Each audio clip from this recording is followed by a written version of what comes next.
Now this hypnotizability test is to test if you're going to follow instructions and the use of the power of your imagination or pretending, visualizing, whatever you wish.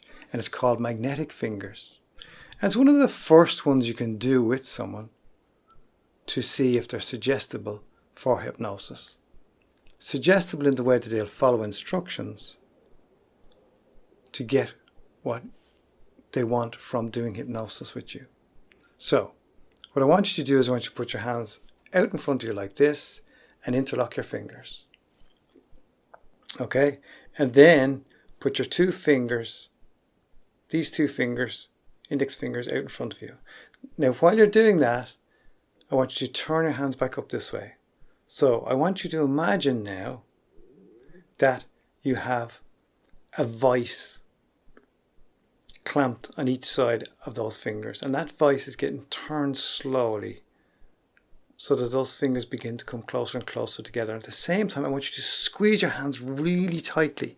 Keep those hands squeezed really tightly, and I want you to try with all your might to stop that vice from pulling those fingers together. And the harder you try, the more those fingers want to come together, and you squeeze tighter and tighter as you try to keep those fingers apart, really trying to keep those fingers apart as that vice goes tighter and tighter and tighter, pulling those fingers together.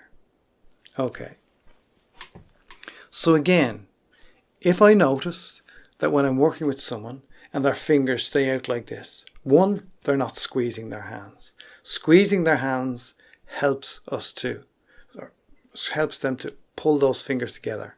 It's kind of a trick in some way, a physical trick if you like, that those hands being squeezed together as they're gripped really tightly, you'll find it very hard to keep those fingers apart, especially when you're squeezing really tightly.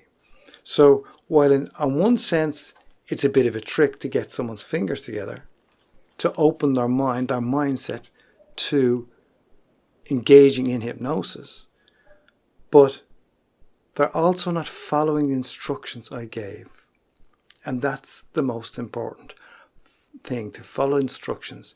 Also, with this, to have their imagination engaged, that they're pretending that there's a clamp on those fingers, pulling those fingers together. So you have the imagination and this physical activity of squeezing, getting those fingers together.